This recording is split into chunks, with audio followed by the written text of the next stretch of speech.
Gopal Siam KGS entertainment या चॅनलवर काम करतोय आणि मी आता तुमच्यापासूनच एक सुरुवात करतोय की जी झाडीपट्टी म्हणजे ज्यांनी आतापर्यंत आपलं योगदान दिलेलं आहे अशा लोकांपासून जी प्रेरणा मिळालेली आहे झाडीपट्टीमध्ये कितीतरी नाटकांच्या माध्यमातून म्हणा, तर तुम्ही पुन्हा झाडीपट्टीच्या रसिक मायबापांना काय सांगू शकता? तुमचा प्रवास, तुम्ही नाटकात कसे आले, नाटकाबद्दलची आवड कशी निर्माण झाली आणि आतापर्यंत तुमचे नाटक कोणते गाजले, तुमच्या भूमिका कोणत्या गाजल्या, ह्या आमच्या रसिक प्रेक्षकांना सांगाल अशी माझी एक अपेक्षा घेऊन मी इथपर्यंत आलेलो आहे. तर सांग. तसं तर मी माझ्या रसिक मायबापांना मनापासून नमस्कार करते. मी माझे नाटकं कोणते, मी कोणत्या नाटकाने माझं नाव झालं हे तर रसिक प्रेक्षकांना सर्वांना माहिती आहे. त्यांनीच मला वर आणलेलं आहे. त्यांच्यामुळेच रागिनी बिडकर झाडीपट्टीला माहीत झाली. खरं म्हणजे 1988 मध्ये मी जेव्हा माझ्या आईकडे, म्हणजे माझी आई शांताबाई देवळीकर त्यांच्याकडे आली होती, म्हणजे नाटकात काम करायची अशी माझी आवड नव्हती, म्हणजे तशी वेळ आली नव्हती. पण काय परिस्थितीमुळे माझ्या बहिणी अगोदरच नाटकात काम करत होती, विजया पनकुले, त्या अगोदरच पासून काम करत होत्या. तर थोड्या परिस्थितीमुळे मुलं लहान होती माझी, त्यामुळे मग त्या म्हणाल्या की तुम्ही नाटकात ट्राय करून बघ. तर मी सुरुवात केली. सुरुवातीला इंडिव्हिज्युअल नाटकं व्हायचे, तेव्हा ग्रुपचे नाटकं नसायचे. बरोबर. म्हणजे गावातले कलावंत, तबलेवाला, पेटीवाला आणि लेडीज, म्हणजे हौशी रंगभूमी, हौशी रंगभूमी ते नाटकं करायचे. तर मग ते घरी तारीख घ्यायला यायची माझी बहिणीची.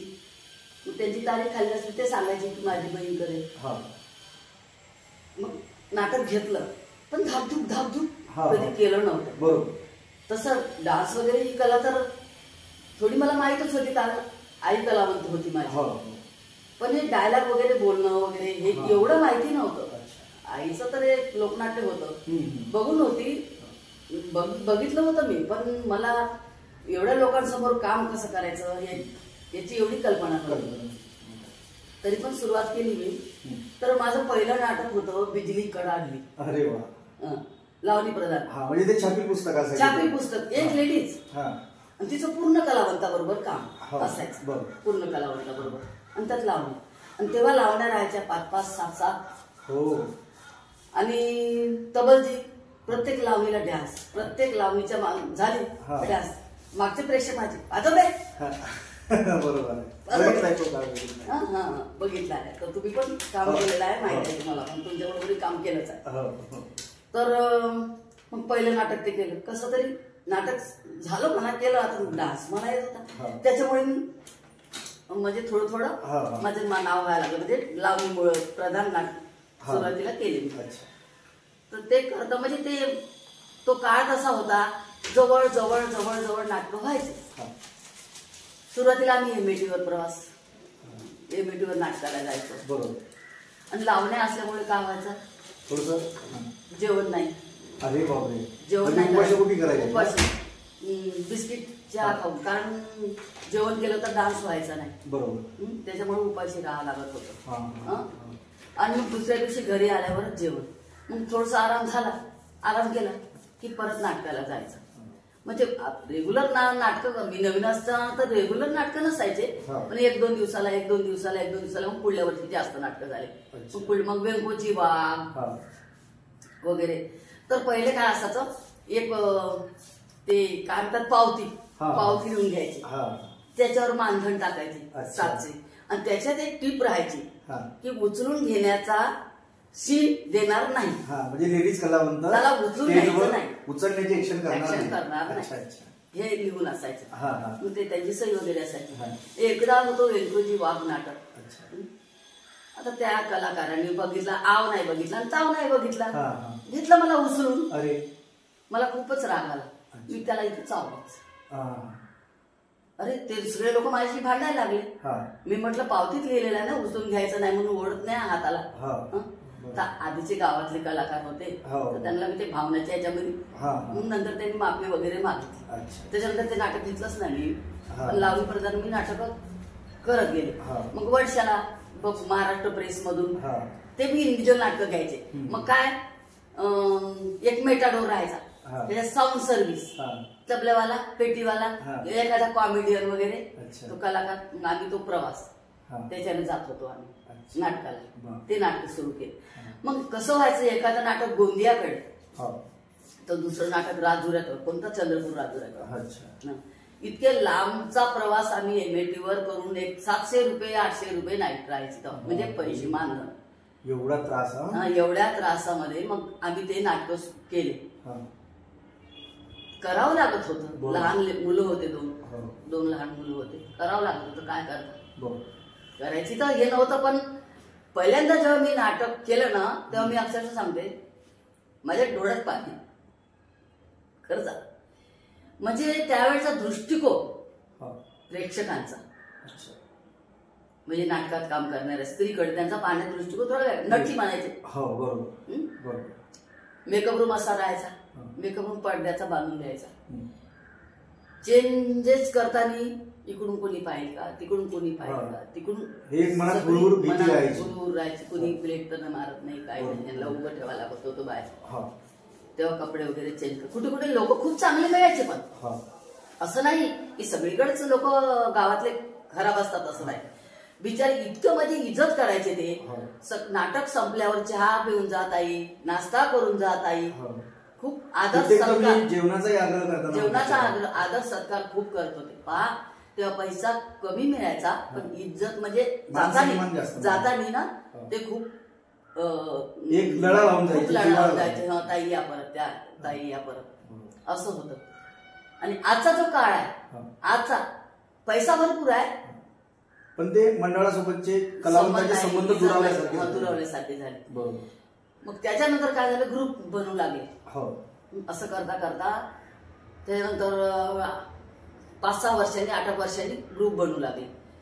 मग काय ते शेख बाबू होते लेखक, ज्यांनी पहिल्यांदा हस्तलिखित नाटकाची सुरुवात केली. हस्तलिखित नाटक त्यांनी पहिल्यांदा लिहिलं.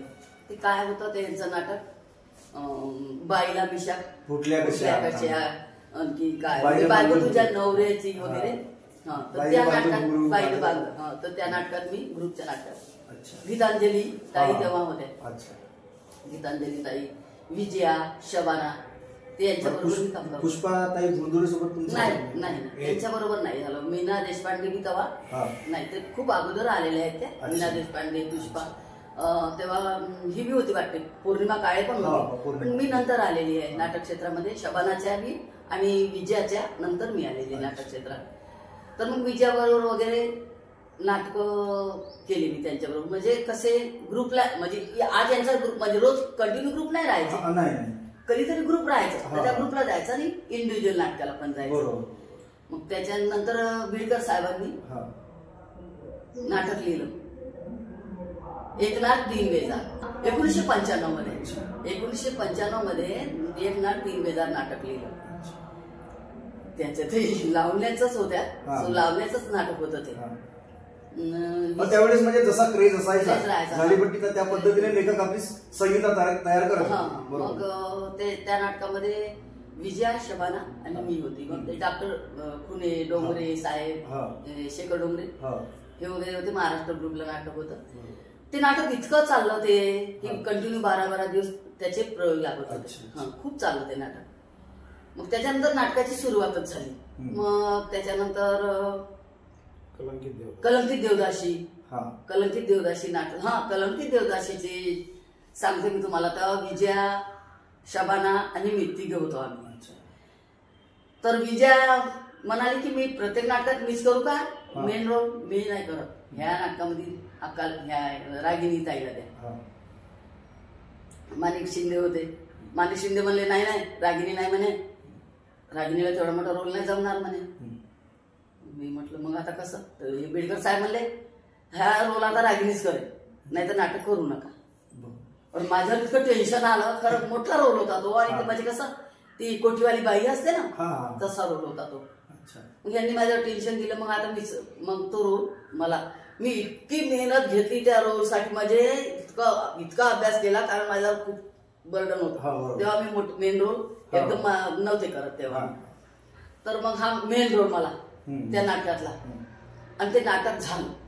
ते नाटक झालं आणि माणिक शिंदे म्हणले आता हा रोल रागिणीशिवाय कुणी करणार नाही, रागिणीच करेल हा रोल, रागिणीच करणार. म्हणजे तो रोल मी मेहनत खूप घेतली. आणि तो कलंकित देवदासीचा रोल म्हणजे डान्सर होती, पण त्याच्यात तिचे प्रकार म्हणजे ते कोठीवरले बाई, तसलं ते पान खाऊन थुकणं, हे ते तिचा तो ठेवलेला एक दलाल, त्याला गलिच्छ बोलणं वगैरे हे त्याच्यामध्ये होतं. तर मग ह्या नाटकापासून मग समजा मेन रोल करायला माझी सुरुवात झाली. मग त्याच्यानंतर यांचं नाटक यांनी मग कौटुंबिक नाटकाकडे वळले. तर बायको का मातून गेली हे नाटक लिहिले. तर त्याचा अर्थ लोकांनी दूध काढला, कारण त्यावेळेस म्हणजे क्रेजही तसा असायचा की द्विअर्थी नाटकाचा शीर्षक असला तर एक वेगळी गर्दी व्हायची. बायको लोक समजायचे बायको का मातून गेली, आणि ते नाटक होतं बायको का मातून गेली. तर याच्यात मला जानकीचा रोल होता, आणि माणिक शिंदे वगैरे होते त्यात महाराष्ट्र प्रेसमध्ये. आणि मला असं आठवते की त्या नाटकापासूनच तुम्हाला झाडीपट्टीची आई म्हणायला लागलेलो. आई वहिनीची सुरुवात झाली त्या नाटकापासून.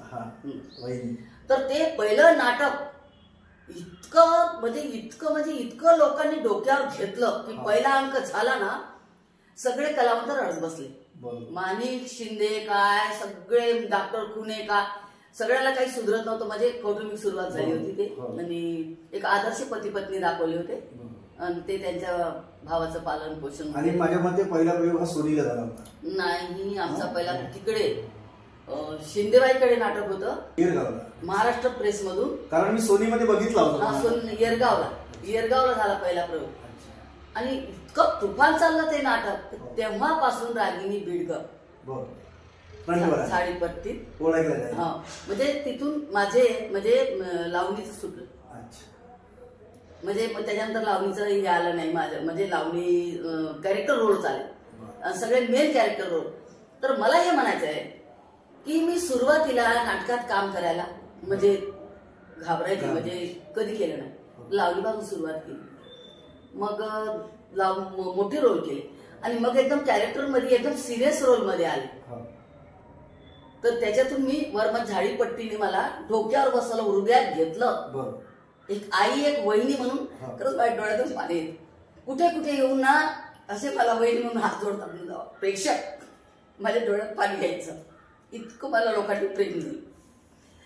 तर सांगायचं हे आजच्या कलाकाराला सांगते मी, आजच्या कलाकाराला हे सांगते मी की कोणतं नाटक त्यांना जर समजा आमची नाटकं केलेले, आम्ही गाजवलेले नाटकं करायचं म्हणाल त्यांना, आम्ही नाही करू शकत असे म्हणतात. हे बरोबर नाही. मला हे म्हणायचं हे बरोबर नाही, कारण आमची जागा कुणी ना कुणी तर घेतली पाहिजे असं मला वाटतं. आधी नाही होणार, नंतर तर होईल, प्रयत्न केले तर सगळं होतं. आणि कला अशी आहे, मरेपर्यंत तुम्ही शिका, संपणार कोणतंही शिक्षण संपत नसतं.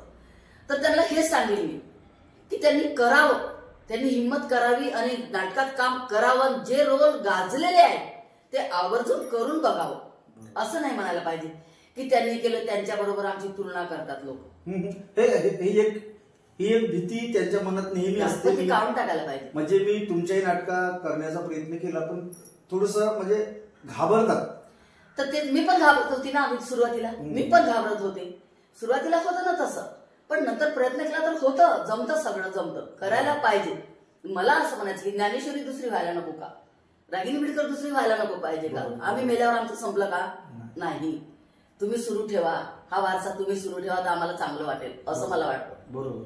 म्हणून कलाकारांनी असं नाही म्हणायला पाहिजे एका नाटकामध्ये तारीफ झाली आपली तर मी मोठा कलाकार झालो, असं नाही राहत. आम्हाला अजूनही वाटतं की आमच्यात काही कमी आहे, अजून काहीतरी करायला पाहिजे. ते एवढे रोल केले ना मी, पण असं वाटतं आता इथे बघितल्यावर असं वाटतं की थोडस इथं तुम्ही असं करायला पाहिजे होतं. बरोबर वाटते ना, माणसाला वाटतं असं. ज्ञान ही कधी संपणारी वस्तूच नाही. म्हणून मी आजच्या कलाकारांना सांगते, आणि यांना तर इतक्या सवलती मिळाल्या हो ना. आज आम्ही जे दुःखात दिवस काढले, आम्ही एक चंद्रपूर, एक गोंदिया, तर कुणीकडे काय म्हणे साकोली, गडचिरोली असे नाटक केले. स्वतःच्या साधनाने MAT वर मोटरसायकलवर आम्ही प्रवास केला आहे. आज कलावंतांना सगळ्या सोयी आहे. आणि पहा तेव्हा स्टेजवर तेवढं हेवी नव्हतं आम्हाला, म्हणजे साऊंड बी एवढे चांगले नाही. सगळं डेव्हलपमेंट झाली आहे यांच्या नशिबाने. दारात तुमच्या गाड्या येऊन उभ्या राहतात, पण तुमच्या तयाऱ्या होत झालेल्या नसतात. आणि आम्ही इकडून आलो नाटकावरून, बॅग ठेवली नाही, आंघोळ केली, जेवलो की परत नाटकाला जात होतो. आम्ही झोपही मिळत नव्हती. एक वेळा यांनी बिडकर साहेबांनी तर गाडी रस्त्याच्या खाली उतरून दिली होती झोपी, ते चंद्रपूरकडून येताना. आम्ही असे दिवस काढलेले आहेत आम्ही ना. आता त्याच्यानंतर नाटक आलं माझं घर माझी माणसं. मग मी नाटकं लिहिली 3. एक कुंकू माझं सौभाग्य तुझं, हे तुमचं झाडीपट्टीत माझ्यामध्ये पहिली लेखिका तुम्हीच आहात आणि पहिल्यांदा नाटक लिहिलं तो कुंकू माझं सौभाग्य तुझं. आणि एक गोष्ट मला सांगायची आहे, आवर्जून सांगेन, मी फक्त 4था वर्ग शिकली आहे. मी 4था वर्ग शिकलेली आहे. आता तुम्ही म्हणाल लिखाणासाठी खूप शिकलेलं पाहिजे, मलाही वाटत होतं. पण माणसाला काय आहे, माणूस आपल्या आयुष्यातले काही प्रसंगावरून, परिस्थितीवरून, आपल्या आजूबाजूला जे घडतं त्याच्यावरूनही जो माणूस विचार करणारा असतो ना, ते हे करू शकतो, लिहू शकतो. बिडकर साहेब लेखक आहे. मी बिडकर साहेबांनाच सांगत होते, मी लिहायची हिंमत नव्हती केली. बिडकर साहेबाला सांग. बिडकर साहेब म्हणले मला सांगण्यापेक्षा तू लिह, तू का नाही लिहत? मी म्हणत होते माझे अक्षर एवढे चांगले, तू लिहून काढ, मी तुला करून देतो, तू लिह.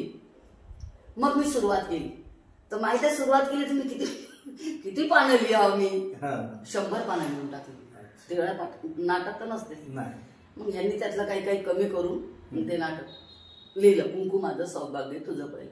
पण माझं दुर्भाग्य पहा कसं, ते नाटक लिहिलं मी, पण कलावंत काय म्हणत होते की नाही रागिनी बिडकर नाटक लिहू शकते का? बिडकर साहेबांनीच लिहिलेलं आहे. आता तुम्ही विश्वास बसत बिडकर साहेबांनाच विचारा तुम्ही हे नाटक कुणी लिहिलं म्हणून. हे नाटक मी लिहिलं. मी त्यांच्या नाटकाचे पूर्ण गाणे पण मीच लिहिते.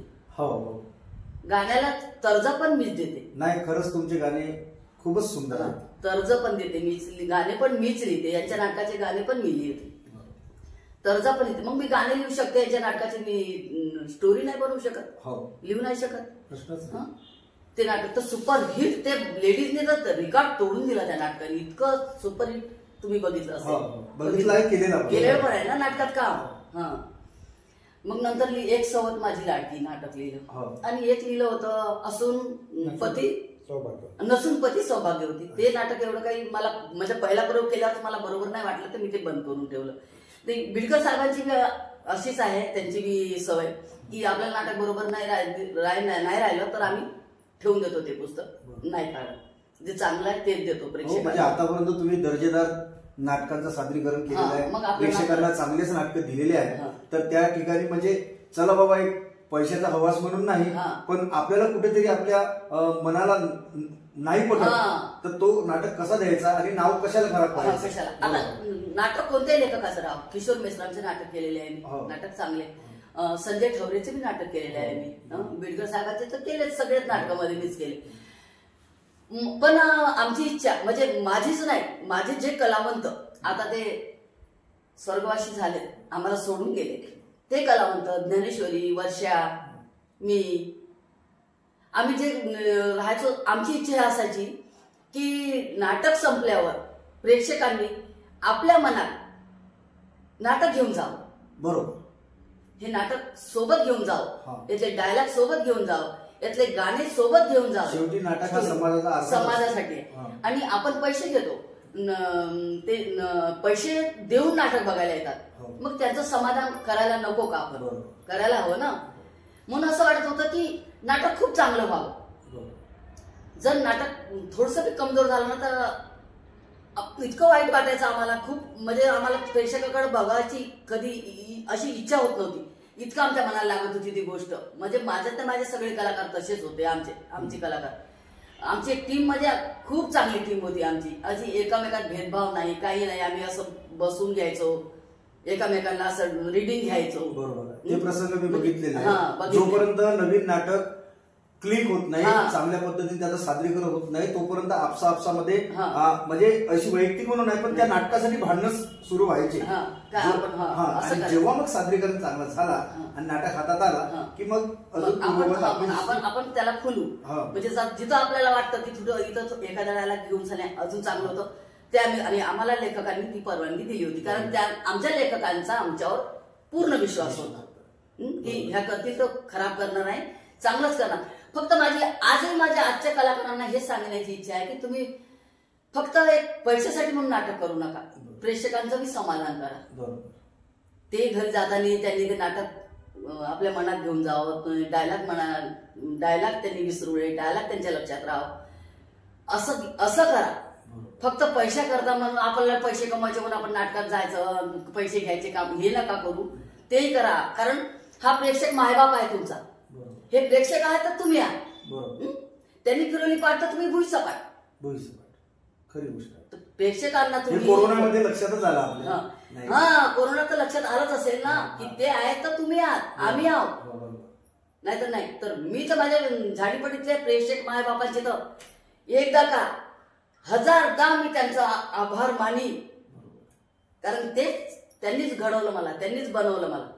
रागिनी बिडकर जे ओळखतात, सगळे ओळखतात, ते त्यांच्यामुळे ओळखतात. मी एक प्रसंग सांगेन. एक वर्षाजवळ डोंगरगाव आहे, तिथं बायको का मातून गेली हे नाटक होतं. देवेंद्र दोडके आणि मी आम्ही दोघांनी रोल केला. आमचा प्रवेश झाला आणि आम्ही विंगमध्ये येऊन उभे राहिलो. तर एक 85 वर्षाचे म्हातारे, तेव्हा तर माझं वय कमी होतं, 85 वर्षाचे म्हातारे बाबा आले आणि आमचे दोघांचे पाया पडले. म्हणजे डोळ्यात पाणी येत आहे एक तो प्रसंग सांगताना की खरंच म्हणे तुम्ही, खरंच म्हणे राम जानकी आहे म्हणे, खरंच आ म्हणे तुम्ही असे दादा वहिनी जर म्हणे प्रत्येक कुटुंबाला लाभले म्हणे तर का होईल म्हणे. तर देवेंद्र दोडके आणि मी आम्ही दोघांनी त्यांच्या पाया पडलो, तुमच्यामुळेच झालं म्हटलं. हा तो प्रसंग मी विसरत नाही आणि देवेंद्र दोडकेला सुद्धा हा प्रसंग माहित आहे.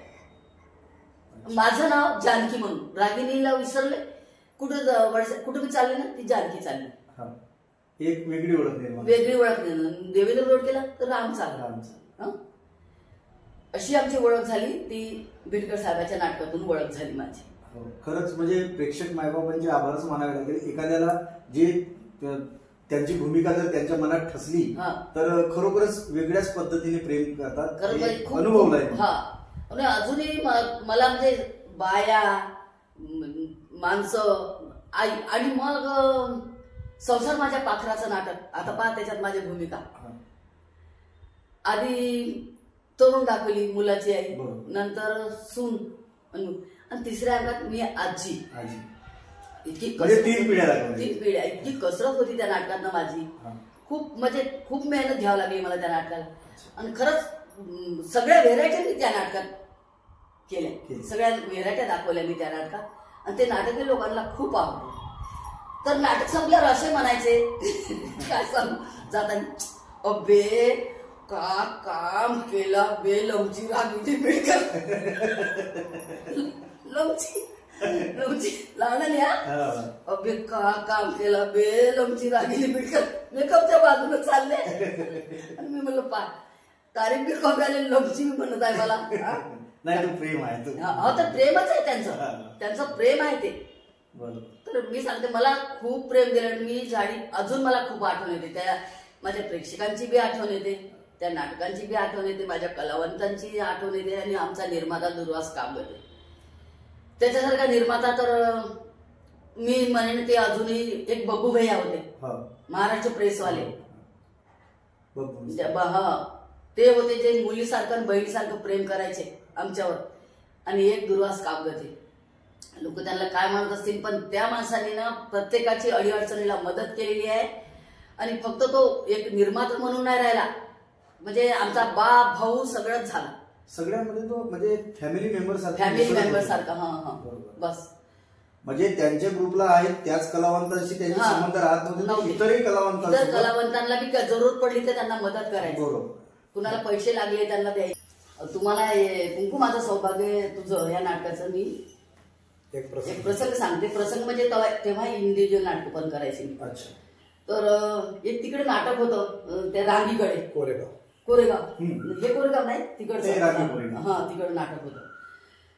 तर आम्ही मोटरसायकलवर गेलो होतो. ग्रुपचंच नाटक होतं ते कोणता लेखक आहे तो रूपचंद निकोरेचं नाटक. हा त्यांचं नाटक होतं. मी गेली तर ते गाडी चालले होते. ते नाटक संपल्यावर आम्ही ते म्हणले ताई मला चला गाडी हे बिलगर सांगितलं नाही आम्ही जातो आमच्या गाडीवरच मोटरसायकलवर.